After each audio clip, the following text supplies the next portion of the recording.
ढेर सारी तालियां बजाइए। अभूतपूर्व ये पल, ये क्षण एक इतिहास रचने का साक्षी हो गया है। गोवा के लिए एक बहुत बड़ी उपलब्धि है, गोवा सरकार के प्रयास का एक मीठा नतीजा है। बहुत बहुत धन्यवाद आदरणीय पंतप्रधान महोदय जी। आपने आज गोवा के संपन्नता की ओर एक और द्वार खोल दिया है। इसी बेहद खुशी के पल, सबको बेहद खुशी महसूस हो रही है और इसी के साथ मैं प्रार्थना करना चाहूँगी परम आदरणीय प्रधानमंत्री जी से कि इस सुनहरे अवसर पर अपने प्रेरणादायी उद्बोधन से हमें कृतार्थ करें।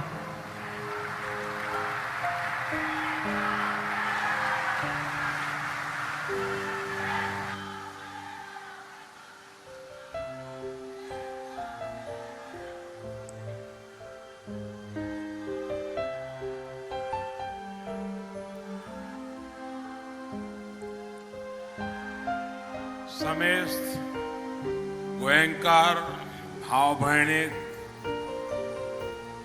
माय मोगाचो नमस्कार।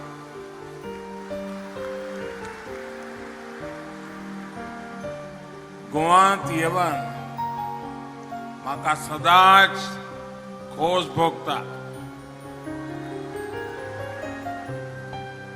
मंच पर उपस्थित गोवा के गवर्नर पीएस श्रीधरन पिल्लई जी, यहाँ के लोकप्रिय मुख्यमंत्री श्री प्रमोद सावंत जी, केंद्रीय मंत्री श्रीपद नाइक जी, ज्योतिरादित्य सिंधिया जी, अन्य सभी महानुभाव, देवी और सज्जनों, गोवा के लोगों को और देश के लोगों को नए बने इस शानदार एयरपोर्ट के लिए बहुत बहुत बधाई। पिछले 8 वर्षों में जब भी आपके बीच आने का मौका मिला है तो मैं एक बात जरूर दोहराता था। आपने जो प्यार, जो आशीर्वाद हमें दिया है, उसको मैं ब्याज सहित लौटाऊंगा। विकास करके लौटाऊंगा। ये आधुनिक एयरपोर्ट टर्मिनल उसी स्नेह को लौटाने का एक प्रयास है। मुझे इस बात की भी खुशी है कि इस इंटरनेशनल एयरपोर्ट का नाम मेरे प्रिय सहयोगी और गोवा के लाडले स्वर्गीय मनोहर पर्रिकर जी के नाम पर रखा गया है।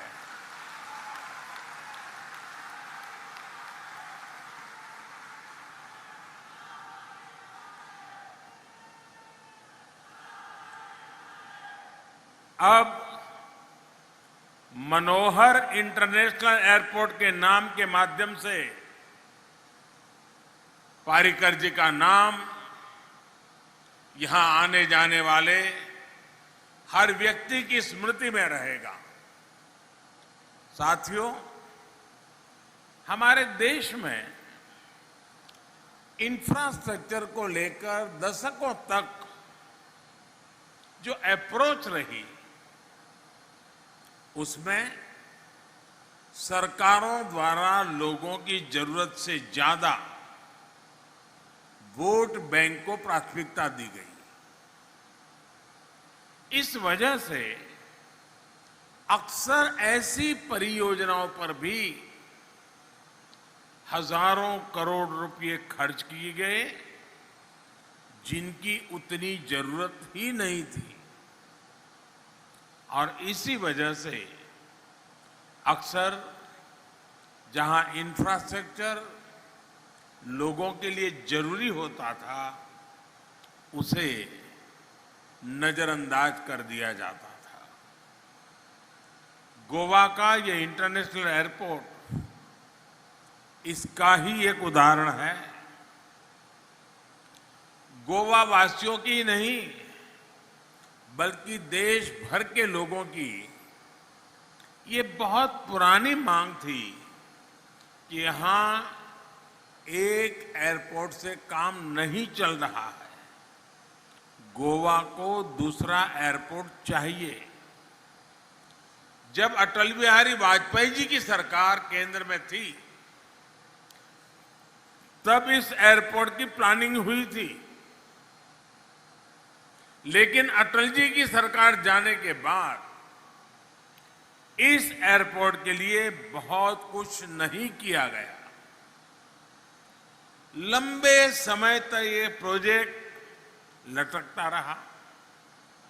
2014 में गोवा ने विकास का डबल इंजन लगाया। हमने फिर से सारी प्रक्रियाएं तेजी से पूरी की और 6 साल पहले मैंने यहां आकर के इसकी आधारशिला रखी। बीच में कोर्ट कचहरी से लेकर महामारी तक अनेक अड़चनें आई, लेकिन इन सब के बावजूद आज ये शानदार एयरपोर्ट बनकर तैयार है।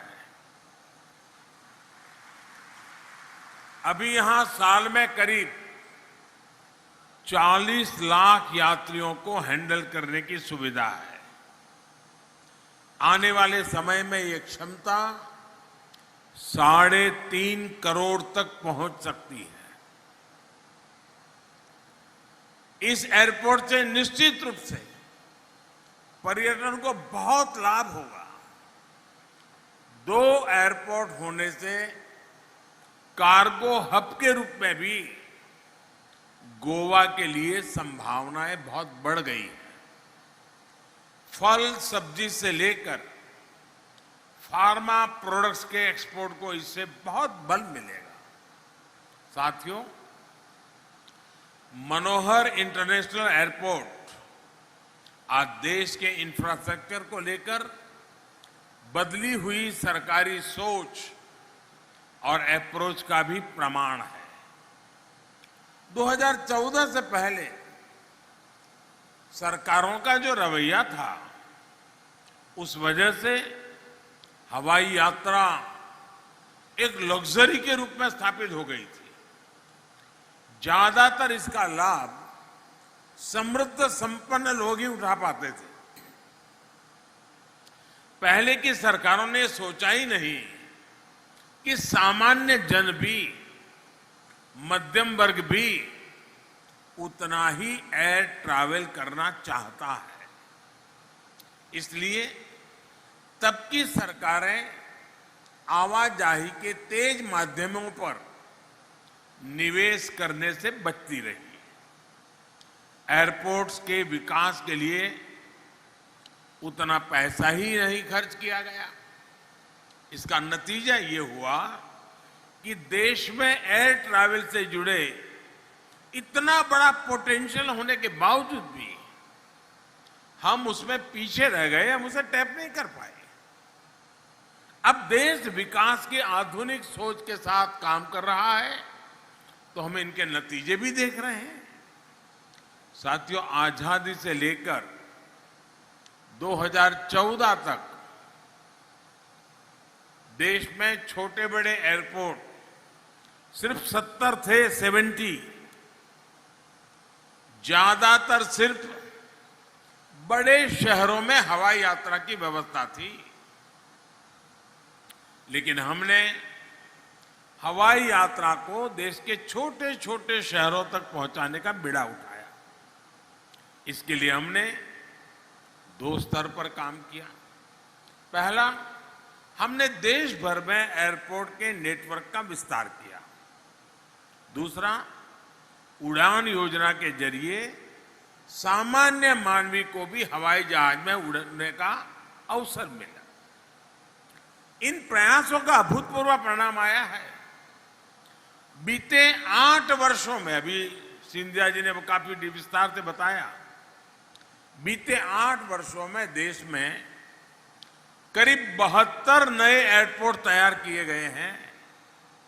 अब सोचिए, आजादी के बाद 70 साल में 70 के आसपास एयरपोर्ट और इन दिनों 7-8 साल में नए और 70 एयरपोर्ट, यानी अब भारत में एयरपोर्ट्स की संख्या दोगुनी हो चुकी है। वर्ष 2000 में साल भर में देश में 6 करोड़ लोग हवाई यात्रा में यानी उसका लाभ लेते थे। 2020 में कोरोना काल से पहले ये संख्या 14 करोड़ से अधिक हो गई थी। इसमें भी 1 करोड़ से अधिक साथियों ने उड़ान योजना का लाभ उठाकर हवाई यात्रा की थी। साथियों, इन सभी प्रयासों की वजह से आज भारत दुनिया का तीसरा सबसे बड़ा एविएशन मार्केट बन चुका है। उड़ान योजना ने जिस तरह देश के मध्यम वर्ग के सपनों को पूरा किया है, वो तो वाकई किसी यूनिवर्सिटी के लिए, एकेडमिक वर्ल्ड के लिए अध्ययन का विषय है। बहुत साल नहीं हुए जब मध्यम वर्ग लंबी दूरी के लिए पहले ट्रेन का टिकट ही चेक किया करता था।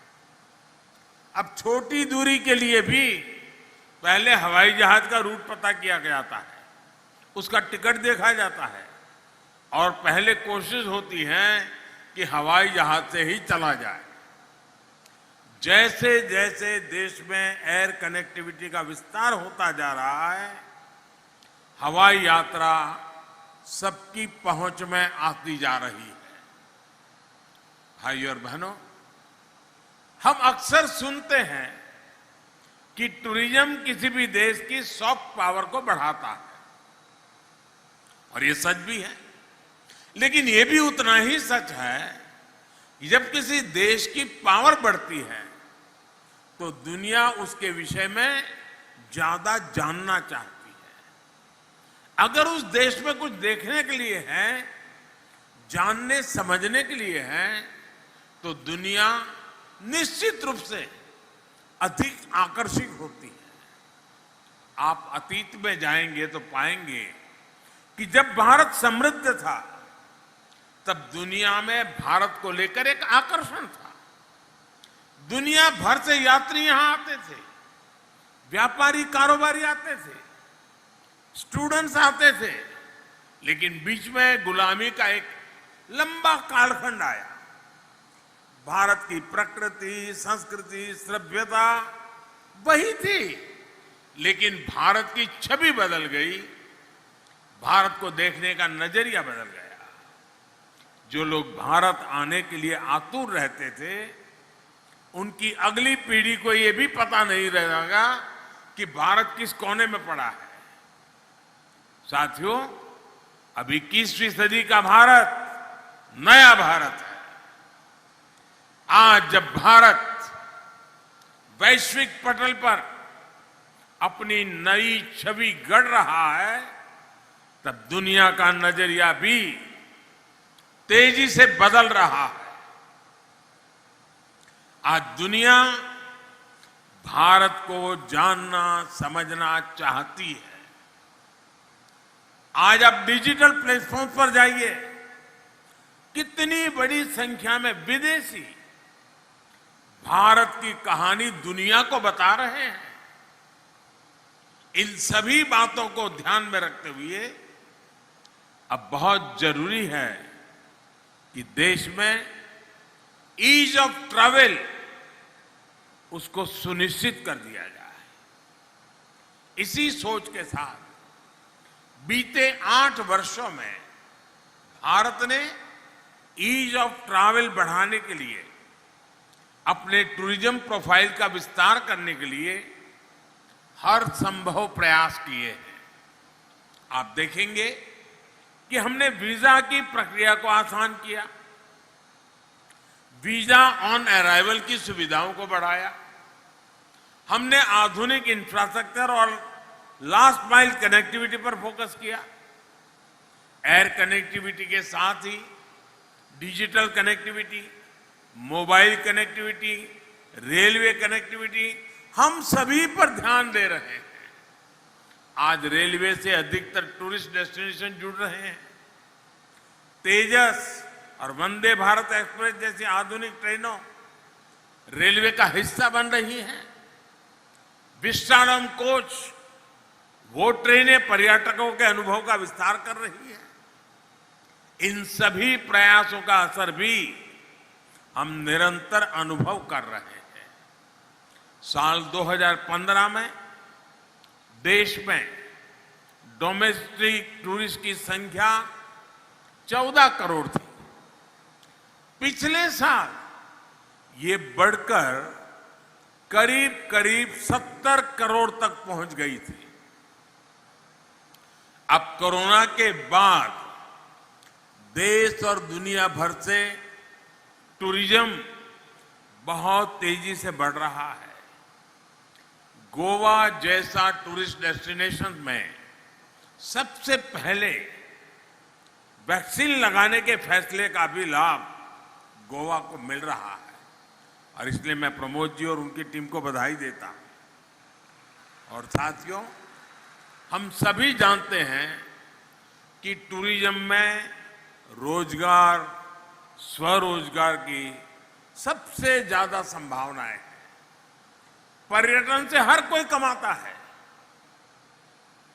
ये सबको अवसर देता है और गोवा वालों को समझाने की जरूरत नहीं है। इसलिए डबल इंजन की सरकार पर्यटन पर इतना बल दे रही है, कनेक्टिविटी के हर माध्यम को सशक्त कर रही है।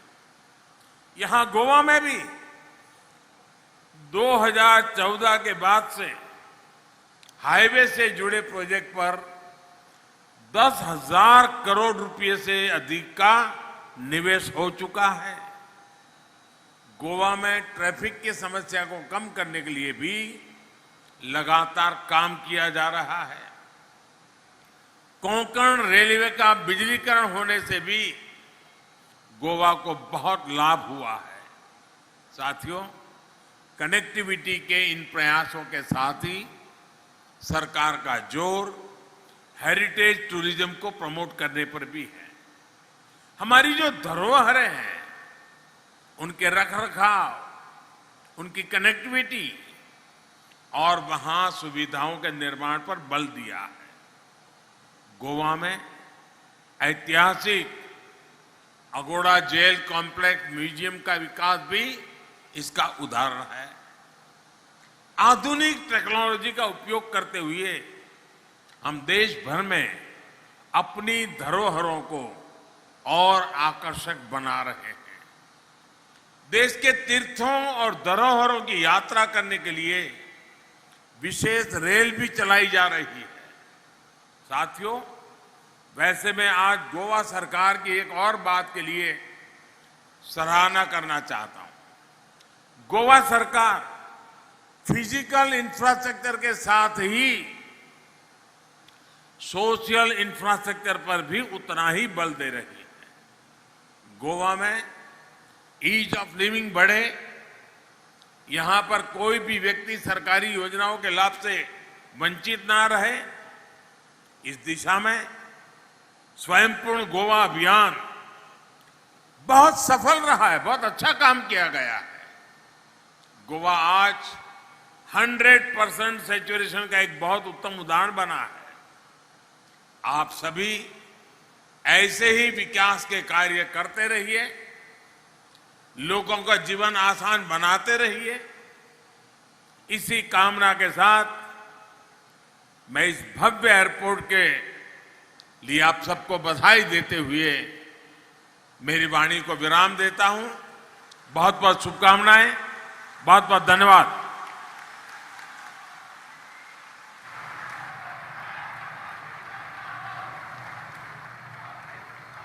आपके गरिमापूर्ण विचारों के लिए एवं मार्गदर्शन के लिए उपस्थित सभी लोगों की ओर से, तमाम गोवा वासियों की ओर से